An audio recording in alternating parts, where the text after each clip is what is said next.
Space Odyssey. In 1968, Stanley Kubrick's film 2001: A Space Odyssey redefined what science fiction could be by turning a straightforward space mission into a nearly wordless, philosophical journey about human evolution and alien contact. Instead of spelling things out, the story puts you through three distinct eras: prehistoric apes encountering a black monolith, astronauts investigating another monolith on the moon, and the later mission aboard the ship Discovery 1 with the computer HAL 9000. That structure alone forces you to connect the dots and ask what these black, slab-like monoliths really represent for humanity. On Discovery 1, the mind-bending hook is HAL, an artificial intelligence that appears flawless until it malfunctions, kills most of the crew, and pleads in a childlike voice as astronaut Dave Bowman shuts it down. It is one of the most influential early depictions of an artificial intelligence that both understands and defies its human creators, raising questions about how much control we should ever hand over to machines. Then, the film goes fully abstract. Bowman passes through the psychedelic Stargate tunnel and ends up in an ornate, neoclassical room where he rapidly ages and is finally shown as the glowing star child. The film itself never gives a definitive explanation for this sequence, which has been read as everything from alien-guided evolution to a metaphorical rebirth of humanity. That refusal to clearly explain the monoliths, the Stargate, or the Star Child is a big part of what makes 2001 so mind-bending. The film's calm pacing, classical music, and realistic spaceflight visuals set you up to expect grounded science, and then it pulls you into a cosmic, symbolic finale that people have been debating for decades. It feels less like a simple story and more like a cinematic riddle that helped define what cerebral science fiction on film can be. Solaris. Where 2001 looks outward into the cosmos, Andrei Tarkovsky's film Solaris turns inward and asks what happens when your deepest regrets start walking around as if they are alive. Psychologist Chris Kelvin is sent to a failing space station orbiting the oceanic planet Solaris to evaluate why the mission has stalled and why the remaining scientists are in crisis. Once he arrives, he discovers that Solaris is somehow creating physical visitors from the crew's memories, including a version of his dead wife Hari, who appears in his cabin and refuses to stay gone. The planet is presented as a vast, shifting ocean that may be a sentient entity, probing human minds and materializing their guilt, love, and grief. Nearly the entire film takes place in the station's cramped corridors and rooms, with long, quiet scenes that make it feel like both a research outpost and a prison for unresolved emotions. Solaris was produced with a modest, Soviet-era studio budget, with available sources agreeing it was not a large-scale production by Western standards. Viewers are left to decide whether Solaris is communicating, punishing, or simply mirroring the humans who orbit it. By the end, Solaris shows Kelvin apparently returning to his family home, only to pull back and reveal that house sitting on an island in the planet's ocean, making it clear that Solaris has recreated his memories rather than sending him back to real Earth. That psychological and visual ambiguity is why Solaris is still considered one of the most cerebral, mind-warping science fiction films ever made. It bends your mind by weaponizing memory itself, turning grief into a physical environment that may never let its visitors go. Stalker. In Stalker, Andrei Tarkovsky strips away most obvious science fiction technology and still manages to warp reality through atmosphere and suggestion. The story follows a guide known only as the Stalker, who leads two clients, a cynical writer and a rational professor, into the Forbidden Zone, a restricted area that is rumored to contain a room that grants a visitor's deepest desire. The zone looks like abandoned industrial sites and overgrown fields. Yet every step feels dangerous because the characters believe invisible forces rearrange paths and traps when no one is looking. The film hints that the zone might be a relic of some cosmic or supernatural event, but it never spells out what happened there or who created it. The Stalker throws metal nuts tied to cloth as a sort of improvised path testing method, and the three men move carefully, trusting ritual as much as logic. The film never explicitly confirms whether the zone is alien, divine, or something else entirely, and the characters never actually enter the room on screen, so its powers are never shown directly. That choice keeps viewers suspended between ideas. They have to decide whether miracles exist in this world, or whether faith and fear are doing all the work. The long takes, philosophical conversations, and spiritual tension turn a slow walk through ruins into one of the most quietly mind-twisting experiences in science fiction cinema. Stalker is mind-bending because it turns a simple journey into a puzzle about belief, desire, and the possibility that reality itself responds to what you truly want. The Matrix. The Matrix is where mind-bending science fiction and blockbuster action collided for a huge mainstream audience.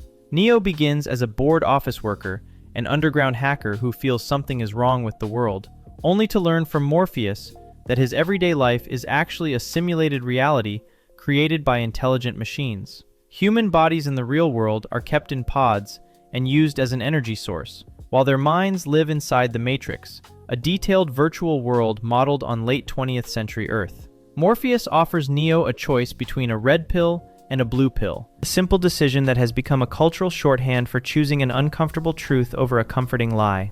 Once Neo leaves the simulation and trains with Morpheus's crew, the film constantly plays with layers of reality. Fights pause in slow motion, bullets curve and freeze in the air, and characters can instantly load martial arts skills into their brains because the Matrix is only code. As Neo begins to understand that, he starts bending the rules, dodging bullets in impossible ways, jumping between skyscrapers, and eventually seeing the simulation as strings of green data.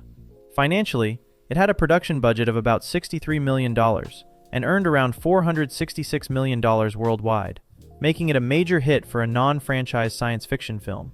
Philosophers and critics have linked its ideas to thinkers like René Descartes and Jean Baudrillard, since the story quietly asks whether we could ever prove we are not living in some version of the Matrix ourselves. That mix of visionary visuals, clear action, and unsettling questions about reality makes The Matrix one of the most mind-bending sci-fi films ever, because it dares audiences to doubt the reality they see every day. Donnie Darko.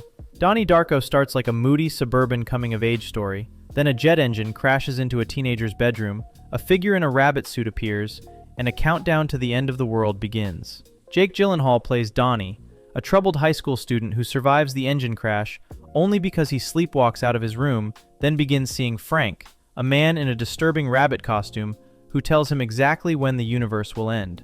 Frank nudges Donnie into increasingly strange and dangerous acts that seem random until the film's final moments.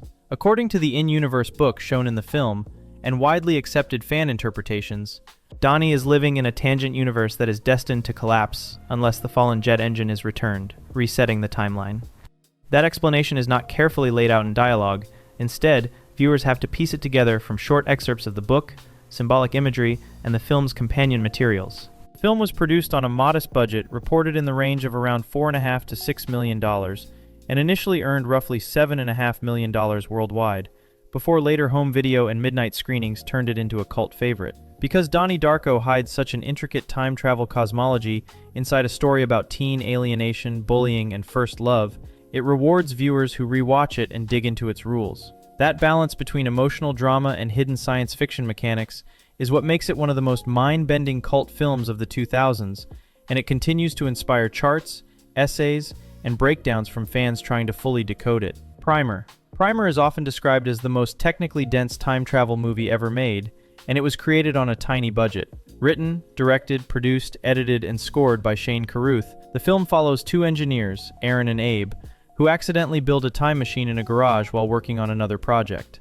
They first use it for small financial gains, stepping into insulated boxes that let them travel back within a limited window and repeat the same day. Very quickly, their experiments spiral into overlapping timelines, secret trips, and duplicate versions of themselves that are nearly impossible to track. Carruth deliberately keeps the dialogue technical and understated, so crucial reveals happen in quiet, jargon-heavy conversations instead of obvious exposition scenes. Primer was made for about $7,000, yet went on to win the Grand Jury Prize at the Sundance Film Festival and earned hundreds of thousands of dollars at the box office. Because the film never slows down to explain its own rules, viewers who want to understand it often re-watch it and consult fan-made charts mapping out the tangled chronology. That combination of realistic engineering talk, ultra-low budget, and brain-bending structure is why Primer has such a strong reputation among science fiction fans who like puzzles they can never fully solve. It is mind-bending because the more closely you look at its timeline, the more confusing and fascinating it becomes. By the way, if you're enjoying this, I create videos like this regularly. Subscribing would really help out. Coherence. Coherence proves that you can warp reality with almost no budget by setting nearly the entire story in a single house on the night a comet passes overhead. During a dinner party, the power goes out. The guests see another house down the street that still has lights, and strange coincidences begin to pile up. Soon, they are encountering alternate versions of themselves, and realizing that something has gone wrong with the boundaries between realities. The comet appears to coincide with parallel universes overlapping, and the film strongly suggests that each time someone steps outside, they risk coming back from a different version of the neighborhood. Because much of the dialogue was improvised, and the story stays inside one location, it feels like you are watching a real-time unraveling of relationships, rather than a neatly explained science lesson. Produced on a shoestring budget reported at around $50,000, the film earned a modest theatrical total in the low six figures, then built a much larger audience through streaming and word of mouth. What makes Coherence so mind-bending is the moment you realize that even the people we are following might not be the original versions anymore. It invites viewers to imagine how easily their own life could split into almost identical branches.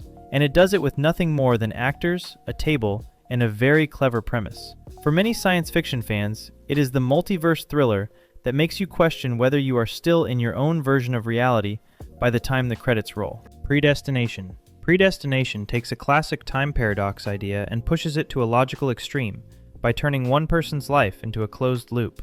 Ethan Hawke plays a temporal agent who travels through time to stop a mysterious terrorist known as the Fizzle Bomber. Along the way, he meets a person whose life story slowly reveals a much stranger connection to the agent and to the bomber. Adapted from Robert A. Heinlein's short story All You Zombies, the film keeps the original twist that the main character is, through a series of time jumps and medical procedures, their own mother, their own father, and eventually the criminal they are chasing. Rather than treating this purely as a puzzle, the movie leans into the emotional and psychological weight of realizing that your entire life has been one long loop with no outside origin. Box office records show modest theatrical revenue of only a few $1,000,000 worldwide, with most viewers discovering it later on home release and streaming. Because every attempt to change fate in Predestination simply completes the loop, it leaves audiences rethinking every earlier scene once the full picture becomes clear. That intricate structure makes it one of the purest time travel mind-benders of the last decade, and it is a perfect example of how a single paradox can twist your sense of cause and effect. Interstellar. Interstellar tries to bend both your mind and your emotions by tying black hole physics to a strained father and daughter relationship stretched across decades. In a near future where Earth is suffering from crop blight and dust storms, former pilot Cooper becomes part of a secret NASA mission to travel through a wormhole near Saturn and search for habitable planets in another galaxy. Each potential world has its own dangers, including a water planet so close to a black hole that 1 hour on its surface equals about 7 years back home. When the crew returns to their ship after a short, disastrous visit to that planet, Cooper watches years of video messages from his children, who have grown into adults while he is barely aged. Later, the film becomes even more abstract as Cooper falls into the black hole and finds himself inside a tesseract, a 5-dimensional construct that lets him see and influence different moments in his daughter's bedroom across time. Physicist Kip Thorne served as a scientific consultant, and the visual model of the black hole Gargantua was generated using real equations, which later became the basis for published scientific work. The production budget was about $165 million, and its original theatrical run earned roughly $681 million worldwide, making it both a commercial success and a subject of science discussion. That blend of relatively realistic physics, speculative extra dimensions, and a deeply personal story is what makes Interstellar one of the most debated mind-bending epics of recent years, as viewers argue over its science, its symbolism, and its emotional ending. Arrival. Arrival begins as a grounded first contact drama and gradually reveals that it is really about learning to live with time in a completely new way. When 12 alien spacecraft appear at different locations around the world, linguist Louise Banks is recruited by the military to decipher the heptapod's strange, circular written language and find out why they have come. As she learns their symbols, she experiences vivid scenes involving a young girl whom viewers initially assume is her daughter from the past. The mind-bending twist is that these scenes are not memories, but glimpses of the future that become accessible once she fully grasps the alien's language and begins to perceive time non-linearly. This new perception allows her to remember a key future conversation with a foreign general and use that knowledge in the present to help prevent a global conflict. Produced for about $47 million, Arrival earned roughly $203 million worldwide and received 8 Academy Award nominations, winning for Best Sound Editing. Instead of overwhelming viewers with constant action, the film quietly asks whether you would still choose a meaningful relationship if you knew in advance it would end in pain. That emotional and philosophical question, built on a science fiction idea about language and time, is what makes Arrival one of the most subtle, yet mind-bending science fiction films of the 2010s. It bends your perception by showing how simply changing the way you think about time can rewrite your entire life story. Annihilation. Annihilation treats reality itself like a shattered lens that keeps bending light and life into new patterns. Natalie Portman plays Lena, a biologist who joins an all-female expedition into Area X, a quarantine zone surrounded by a shimmering barrier where previous teams have vanished and the laws of nature seem to be breaking down. Inside this shimmer, DNA appears to refract like light, blending plants, animals, and even people into eerie hybrids. The film confronts viewers with images that are both beautiful and deeply unsettling, such as deer with flowering antlers, human-shaped plants, and a bear that mimics the dying screams of one of its victims. At the climax, Lena reaches the lighthouse at the center of the shimmer and encounters a humanoid, mirror-like entity that copies her movements so exactly that their confrontation becomes a wordless, hypnotic dance. When Lena, or something that looks like Lena, makes it back outside, the film leaves open questions about how much of her is original and how much has been changed by the shimmer, an ambiguity underlined by the final close-ups of her eyes. Production reports place the budget in the range of roughly $40 to $55 million, and the film earned around $43 million worldwide, with an unusual release pattern that sent it straight to streaming in many territories. Its blend of body horror, cosmic mystery, and refusal to provide easy answers has since made Annihilation a cult favorite among viewers who like their science fiction to feel unknowable. It is mind-bending because it never tells you exactly what the shimmer is or what survives it, forcing you to decide whether Lena's transformation is liberation, infection, or something in between. Everything Everywhere. Everything Everywhere All at Once takes the multiverse idea and pushes it to chaotic, emotional extremes.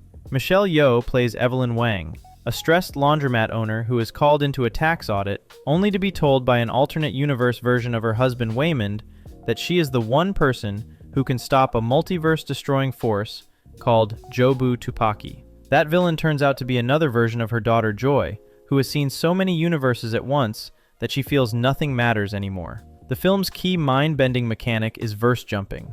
By performing bizarre trigger actions, like eating chopstick or suddenly professing love to an enemy, characters can access the skills and memories of their alternate selves from other universes. This leads to rapid jumps between wildly different realities, from a martial arts movie star universe to one where everyone has hot dog fingers, to a quiet world where Evelyn and Joy exist as two rocks having a silent conversation with subtitles.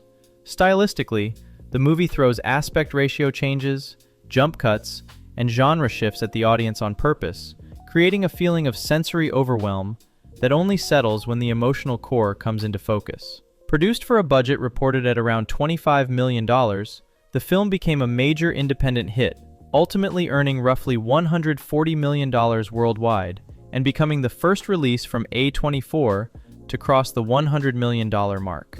Its mix of multiverse chaos and a simple message about choosing kindness and connection in a seemingly meaningless universe is what makes Everything Everywhere All at Once feel like a definitive modern mind-bending science fiction movie.